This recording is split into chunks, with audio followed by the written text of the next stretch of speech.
I must say, for this one episode of Star vs. the Forces of Evil, I give it 0 stars for unimplausibility. They touched the cactus without hurting themselves, and that's highly unlikely. I don't know what the fudge I'm doing. I guess it kind of ties in with sarcasm a bit. Oh no, that was my best cinema snob impression. Oh, 1 minus Fox and I tell they can 9-bit Fox. And welcome to another 9-bit Star vs. the Forces of Evil review, I guess. I really need to start like... Oh crap, the leg spell. No. But anyways, this was the newest episode of Star vs. the Forces of Evil. This was episode... Heinous. Totally knew the name, of course, you all know that though. I'll give this show a couple things. Because some people say like this show has some great subtlety. I say, fudge, no it doesn't.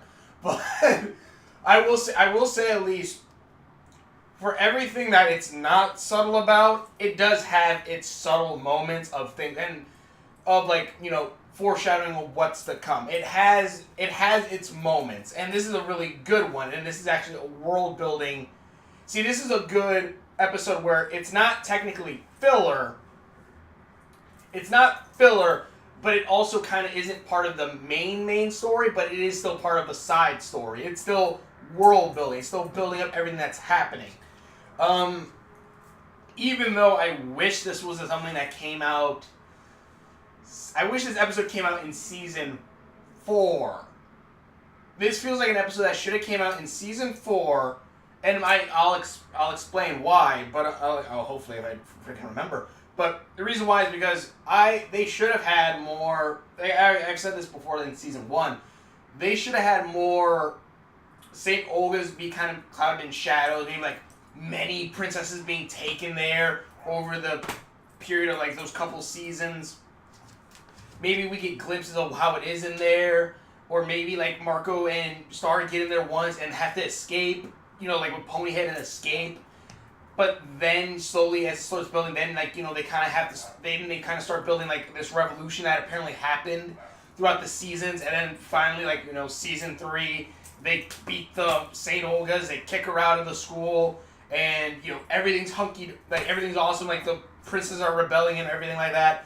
And then this episode happens, or like, then the episode with the what's-his-face happens, and then this episode happens.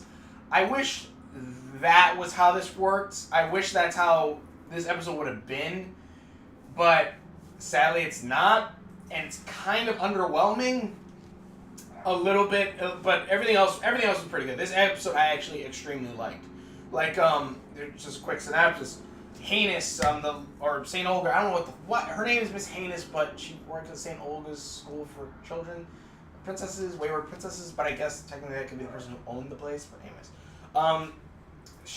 Miss Heinous is back with her little grumbling guy, and the hand of the dude they blew up in, the bounty hunter that blew up, that apparently it's regrowing because he's a lizard, and you know, lizards can regenerate their entire body from any part of their body. That's how that works. You know. No, it doesn't. But anyways. So Heinous goes to Marco's parents and saying, well, at one, Marco's parents and she breaks in by cutting the door open with a chainsaw of that one dude, which actually, now that I think about it, because the chainsaw is a dimensional cutter too. Does that mean Hekapoo made the dimensional chainsaw also?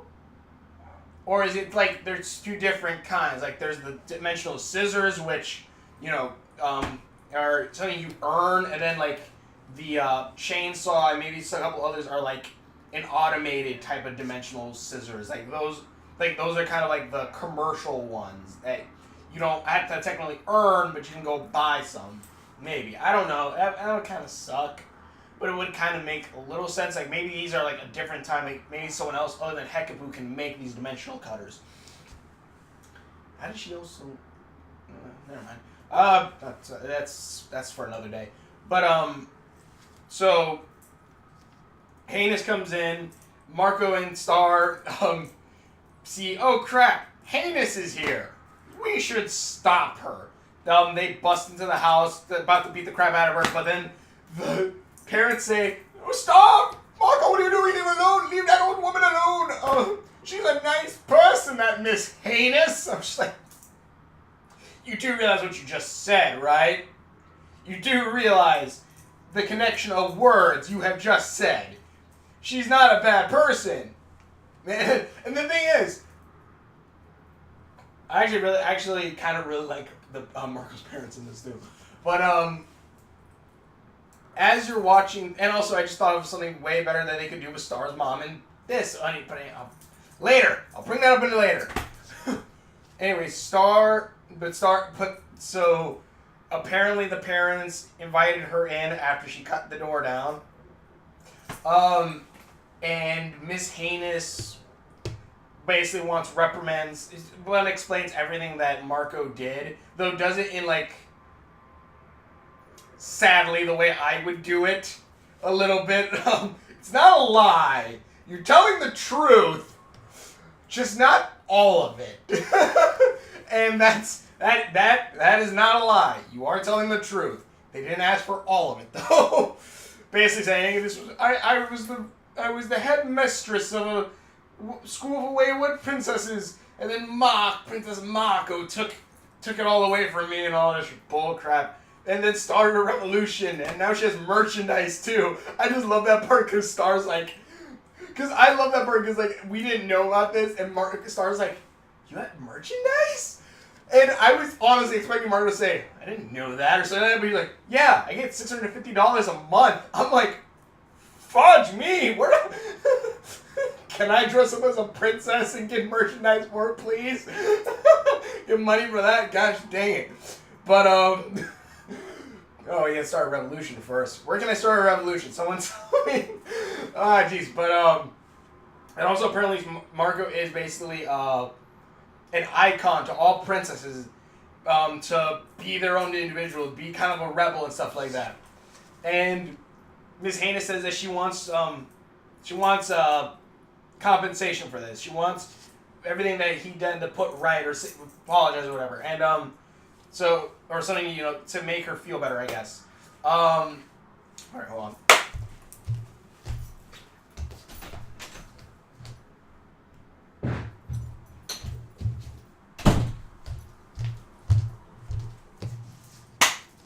Back, sorry. But, so the parents and Miss Heinous try to haggle, because also there's some people trying to coming that are apparently super cool in the neighborhood, and the Diaz family wants to, have a day, like dinner with them or whatever, to be friends. But so Marco and Miss Heinous then, or Miss Heinous and Marco's parents start going at it and go saying, okay, first off, they're trying to haggle, and Miss Heinous says, okay, we can make this better if I can rip out your kid's skeleton. No offense, Diaz family. If I heard someone say that about my kid, if I ever had a kid, if I ever would have a kid, if I ever heard anything like that, I'm like, get the fudge out of my house. Because, and the thing is, it's not even like, oh, ha, ha, ha, you're joking. No. You've seen Star. You've seen monsters. Isn't it like the world, like this, we're like, I'm gonna kill you. That's some weird freaking that I just said. Like, I'm gonna freaking kill you. Call it Duty or some bullcrap like that. Yeah, but it's not something like that. This person means what they're saying. They want to kill your child.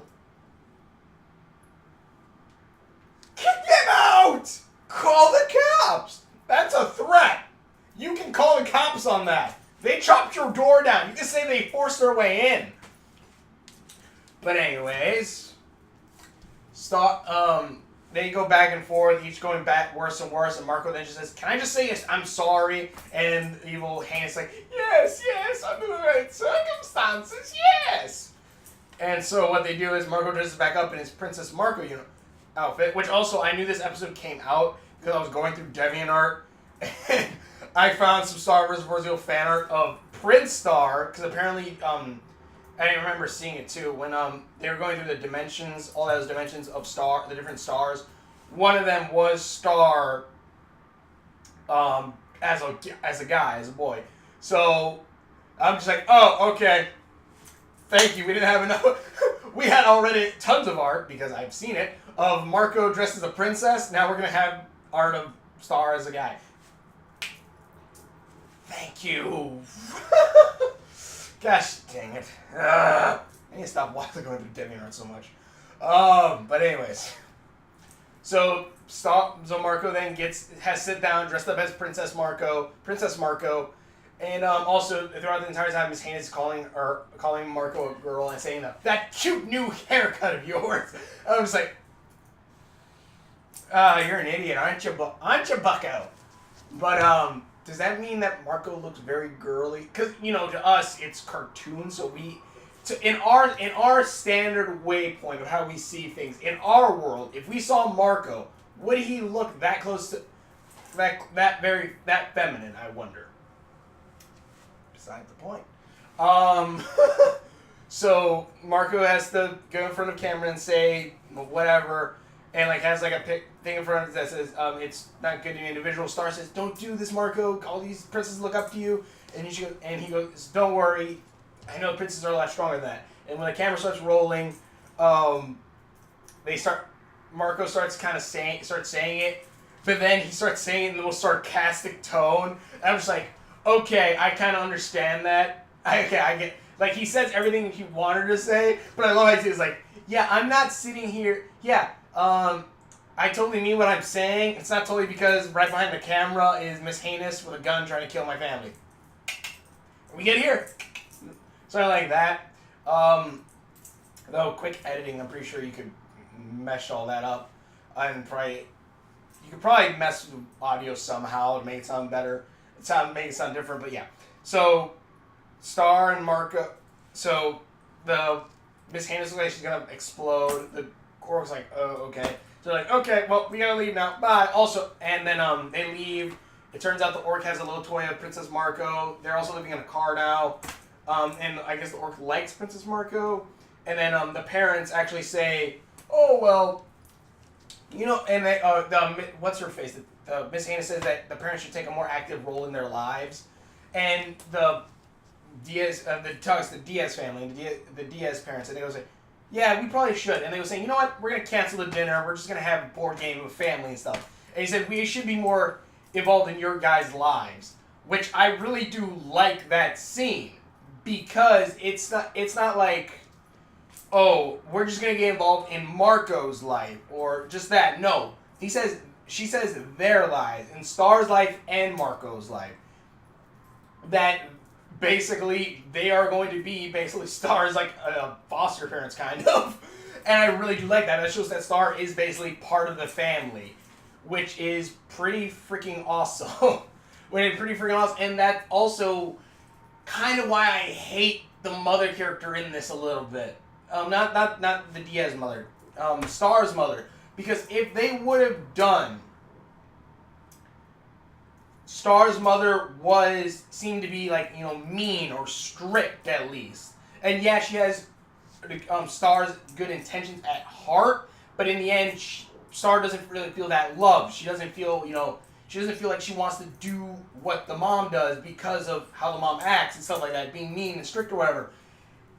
There could have been a great scene where we could, I guess we could, but I don't really see how, if it would have that much of the same impact as it would in this. If we could have had Marco's parents, or Marco's mom and Star's mom, talking to her saying, you should have been in your daughter's life more. You should have been doing this more. You should have, things like that, trying to tell her, you shouldn't be, this strict. You should, something like that. You should be kinder to her and stuff like that.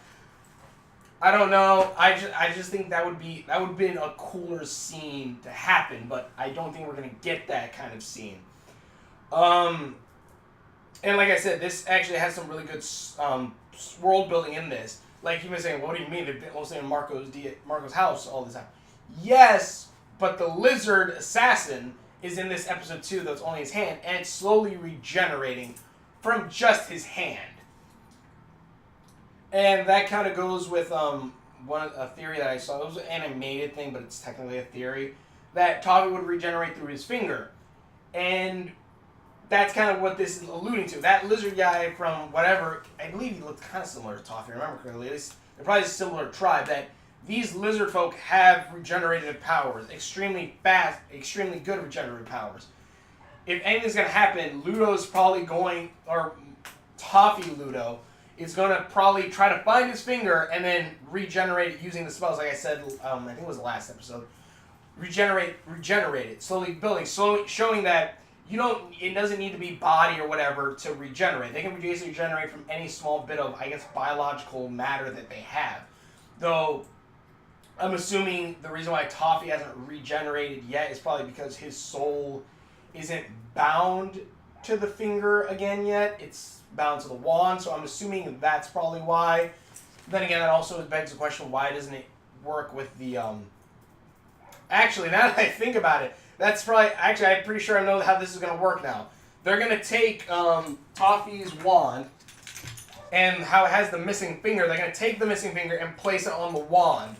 And what that's going to do is the thing's going to glow, and you're going to see the hand start to regenerate. You're going to see it regenerate the hand, then you're going to see the finger regenerate, then the muscle tissue, and then you're just going to see Toffee form back all together.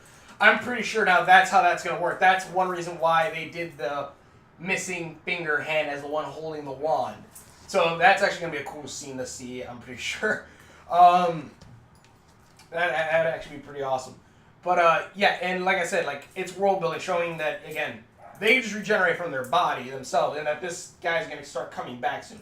This is a good, not necessarily a main story episode, but it still is world building and helping show, okay, this is how it's probably going to happen in the main story. Other than just magician with a magic hat that eats happiness.